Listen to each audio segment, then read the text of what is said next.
Hello दोस्तों, welcome to knowledge ABC. मैं हूं निखिल और आज हम लोग नया चैप्टर स्टार्ट करने जा रहे हैं क्लास 9 साइंस का forces and law of motion, जो कि चैप्टर नंबर 8 है। तो आज वाले पार्ट में हम लोग इंट्रोडक्शन देखेंगे इस चैप्टर का, ओवरऑल जानेंगे इस चैप्टर में हम लोग को क्या क्या पढ़ना है, क्या क्या टॉपिक इसमें हम लोग को डिस्कस करना है, साथ ही साथ फोर्स क्या होता है, कंसेप्ट ऑफ फोर्स भी हम लोग इसमें समझेंगे। तो स्टार्ट करते हैं इस चैप्टर। सबसे पहले समझते हैं कि इस चैप्टर में हम लोग को कौन कौन सा टॉपिक को पढ़ना है। तो सबसे पहले हम लोग इसमें पढ़ेंगे कंसेप्ट ऑफ फोर्स। ठीक है, तो फोर्स एक्चुअली में होता क्या है, ठीक है, जिसको हिंदी में बल कहते हैं। तो फोर्स के बारे में हम लोग पूरा डिटेल में पढ़ेंगे कि इसमें होता क्या है, इसको कैसे समझते हैं, फोर्स क्या है, इसको कैसे हम लोग फील कर सकते हैं, ये सब चीज हम लोग इसमें जानेंगे। उसके बाद हम लोग इसके बाद जानेंगे बैलेंस्ड एंड अनबैलेंस्ड फोर्स क्या होता है, संतुलित फोर्स या असंतुलित फोर्स क्या होता है।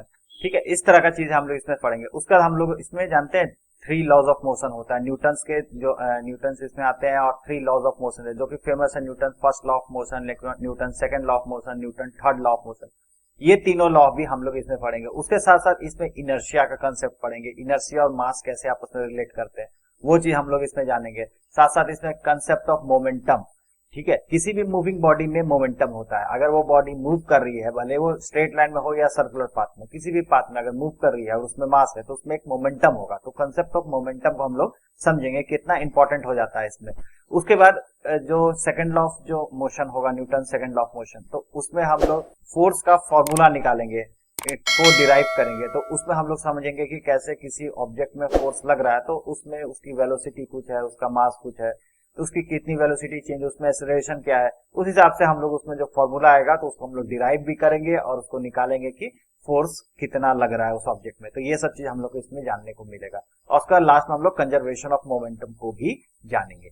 ठीक है, तो सबसे पहले आज वाले पार्ट में हम लोग कंसेप्ट ऑफ फोर्स समझते हैं। ठीक है, तो फोर्स क्या होता है? Force is a cause behind motion of any object. कोई भी ऑब्जेक्ट अगर मूव कर रहा है, ठीक है, मोशन है उसमें, तो वो क्यों हो रहा है, उसका जो कारण है वो फोर्स है। ठीक है, कोई भी कार मूव कर रही है, हम खुद चल रहे हैं, सब में फोर्स वर्क कर रहा है। ठीक है, हम लोग पिछले चैप्टर में हम लोग जो पढ़े मोशन वाले चैप्टर में कि हम लोग बहुत सारा कंसेप्ट पढ़े, जैसे स्पीड का कंसेप्ट पढ़े, वेलोसिटी पढ़े, किसी में डायरेक्शन की जरूरत होती है, किसी में सिर्फ मैग्नीट्यूड की जरूरत होती है।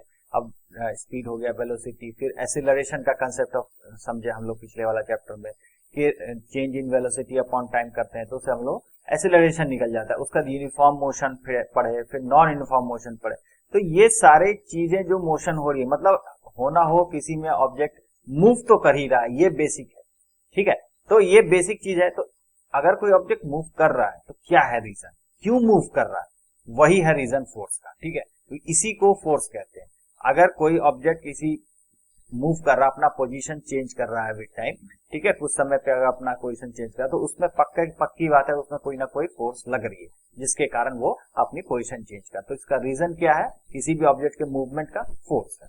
ओके, अब एक्चुअल में फोर्स होता क्या है ये समझते हैं। ठीक है, तो फोर्स ऐसा चीज है जिसको हम लोग देख नहीं सकते, ना उसको हम लोग टेस्ट कर सकते हैं, हाँ उसको हम लोग फील कर सकते हैं। और इफेक्ट ऑफ फोर्स के कारण जो इफेक्ट हो रहा है वो चीज हम लोग देख सकते हैं। ठीक है, अब जैसे अगर हम लोग बाइसाइकिल चलाते हैं, ठीक है, तो बाइसाइकिल चला रहे हैं तो उसमें हम लोग पैडल मार रहे हैं, तो वहां पे हम लोग उसको देख तो नहीं सकते फोर्स कहाँ लग रहा है, वो पैर के द्वारा फोर्स लगाया जा रहा है उसके पैडल पे, और उसके कारण वो जो पैडल वाला जो व्हील है वो जाके कनेक्टेड है पीछे वाले व्हील से चेन के थ्रू, और उसके कारण पहिया मूव करता है और हम लोग आगे बढ़ने लगते हैं। तो ये कैसे, उसी तरह से कार में हो गया, प्लेन में हो गया, सैटेलाइट में हो गया, किसी भी तरह का अगर मूवमेंट हो रहा है। इवन हम लोग अगर एक बॉक्स को ठेलते हैं, घसकाते हैं, जैसे यहाँ पे आप फिगर में देख सकते हो, यहाँ पे बॉक्स को कैसे ये ठेल रहा है, तो ये अपना मस्कुलर फोर्स लगा रहा है। ठीक है, और अपने हाथों से इसको पुश कर रहा है। ठीक है, तो पुश करने से ये जो बॉक्स है ये अपना जगह को चेंज करेगा। तो यहाँ पे क्यों चेंज हुआ, क्योंकि इसने फोर्स लगाया। यहाँ पे हमें फोर्स डायरेक्ट नहीं दिख रहा है, लेकिन ऑब्जेक्ट का ये जो बॉक्स है इसका पोजीशन तो चेंज हुआ, तो ये हमें इफेक्ट हमेशा फोर्स का दिखाई देता है। ठीक है, तो अगर हम लोग चाहेंगे फोर्स क्या है उसको हम देख लें, तो ऐसा कुछ नहीं कि फोर्स को हम लोग देख सकते हैं, हाँ उसके इफेक्ट को हम लोग फील कर सकते हैं। इसको तभी डिफाइन किया जा सकता है कि अगर हम लोग कहीं पे फोर्स अप्लाइड करते हैं किसी ऑब्जेक्ट पे और उसमें जो चेंजेस होता है उसके कारण हम लोग इसको इफेक्ट कर सकते हैं, इसको फोर्स का इफेक्ट कर सकते हैं। जैसे कि अगर हम किसी चीज को पुश कर रहे हैं, ठेल रहे हैं, ठीक है, या हिट कर रहे हैं बहुत जोर से, जैसे कि क्रिकेट में आपने देखा कि बॉल को जोर से बैट से हिट किया जाता है तो उसके कारण हिटिंग होती है। तो वहां पे भी फोर्स लग रहा है। फिर पुल है, पुलिंग ऑफ द ऑब्जेक्ट, अगर कोई चीज को, दरवाजे को हम लोग खींच रहे हैं, ठीक है, तो वहां पे भी हम लोग फोर्स का उपयोग करते हैं। तो ये सारे चीजों के कारण जो ऑब्जेक्ट है वो मोशन में आ जाता है, इसी सब चीजों के कारण मोशन में आता है, ठीक है। इसी सब चीजों के कारण फिर उसमें वेलोसिटी आ जाएगी, स्पीड आ जाएगी, एक्सेलरेशन होगी। तो ये सारी चीजें जो भी होगी वो फोर्स के कारण हो रही है। तो ये होता है फोर्स का कंसेप्ट। इसका हम लोग डायरेक्टली फोर्स को नहीं देख सकते, लेकिन हाँ इसके इफेक्ट को हम लोग देख सकते हैं। इसके कारण हम लोग किसी भी कोई ऑब्जेक्ट है उसको अपने तरफ पुल कर सकते हैं, मतलब खींच सकते हैं, फिर ठेल भी सकते हैं, ठीक है। तो ये सब चीजें हम लोग कर सकते हैं।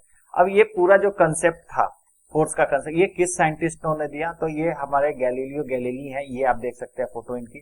इन्होंने ये पूरा कंसेप्ट, शुरुआती कंसेप्ट को रखा था, उसको पूरी तरह से विस्तार और पूरे फॉर्मुलेशन के साथ, इन्होंने फॉर्मूला वगैरह कुछ नहीं दिया था, उसको पूरा डिटेल में समझाया आइजैक न्यूटन सर ने, ठीक है। तो आइजैक न्यूटन सर क्लासिकल जो फिजिक्स होता है, जो हम लोग अभी पढ़ रहे हैं, मैकेनिक्स पढ़ रहे हैं, इसके फादर कहा जाता है, ठीक है। तो इनकी ही थ्योरी, अभी जितनी फोर्स में जितने भी तरह का फोर्स और ये सब आएगा तो सब इन्हीं की थ्योरी पे आगे बढ़ता है। फिर उसके बाद आगे ग्रेविटेशन आएगा तो वो भी इन्हीं के थ्योरी, सारे आगे बहुत सारा चीजों में न्यूटन का नाम आएगा। तो यहाँ पे आप जान लीजिए न्यूटन का भी साथ नहीं छोड़ना है। तो इसी तरह साथ साथ चलते रहना है। इनके कंसेप्ट पे हम लोग फोर्स आगे बढ़ाते हैं और इनका ही द्वारा जो दिया हुआ कंसेप्ट है तो वही फोर्स का कंसेप्ट। और इतना ही नहीं, इनके नाम को रेस्पेक्ट देने के लिए जो फोर्स का यूनिट होता है, ठीक है, वो आगे आएगा, लेकिन उसको हम लोग न्यूटन कहते हैं। तो इन्हीं के नाम को रेस्पेक्ट देने के लिए हम लोग फोर्स का यूनिट को न्यूटन के नाम से जानते हैं। अब फोर्स के कारण हम लोग क्या क्या कर सकते हैं, ठीक है, तो ये चीज हम लोग समझते हैं। तो फोर्स जो है किसी भी ऑब्जेक्ट में वेलोसिटी, जो मैग्नीट्यूड होता है, वेलोसिटी का मैग्नीट्यूड होता है, उसमें चेंज ला सकता है, ठीक है। कोई भी ऑब्जेक्ट अगर मूव कर रही है अपने पाथ पे तो उसमें वो चेंज ला सकता है। इतना ही नहीं, उसके डायरेक्शन में भी अगर चेंज लाना है तो हमें फोर्स लगाना पड़ेगा, ठीक है। अगर कोई ऑब्जेक्ट रेस्ट में है, उसको मोशन में करना है तो फोर्स लगाना पड़ेगा। अगर वो ऑलरेडी मोशन में है, ठीक है, उसकी स्पीड को हमें चेंज करना है या वेलोसिटी को हमें चेंज करना है, तो भी अगर हम उसमें फोर्स लगाते हैं तो वो चेंज हो जाएगा। उसके साथ साथ अगर पार्टिकुलर एक डायरेक्शन में चलो, मान लेते हैं ईस्ट डायरेक्शन में एक ऑब्जेक्ट मूव कर रही है, ठीक है, उसको हम लोग अगर हम लोग साइड से फोर्स लगाते हैं तो वो अपना डायरेक्शन चेंज कर जाता है, ठीक है। अब जैसे कि इसको एग्जांपल से समझते हैं, मान लेते हैं कि अगर मान लेते हैं कोई एक कार है, ठीक है, वो स्ट्रेट लाइन में चल रही है, मान लेते हैं उसको साइड से आके किसी दूसरे ऑब्जेक्ट ने उसको ठोक दिया, देखते हैं तुरंत उसका डायरेक्शन चेंज हो जाता है। ये तो थोड़ा अलग टाइप का एग्जांपल हो गया। उसी तरह से आप देखते हैं, जैसे कि अगर क्रिकेट का एग्जांपल है तो बॉलर जो बॉल करता है तो वो बैट्समैन के डायरेक्शन में होता है, ठीक है। कभी कभी क्या होता है कि जस्ट उसको डायरेक्शन दे, बैट में हिट नहीं करता है बैट्समैन, उसको जस्ट डायरेक्शन दे देता है, ठीक है। तो वहां पे जो डायरेक्शन दे दिया तो हल्का सा फोर्स लगाया और वो पूरा का पूरा बॉल का डायरेक्शन चेंज हो जाता है। तो इस कारण से अगर हम लोग रेस्ट में ऑब्जेक्ट है तो उसको मोशन में ला सकते हैं, मोशन में ऑब्जेक्ट है तो उसको रेस्ट में भी ला सकते हैं, ये भी फोर्स का काम है। अगर उसका जो मूवमेंट है उसको और तेज करना है या कम करना है तो भी हम लोग फोर्स की मदद से कर सकते हैं, ठीक है। स्पीड बढ़ा सकते हैं, घटा सकते हैं।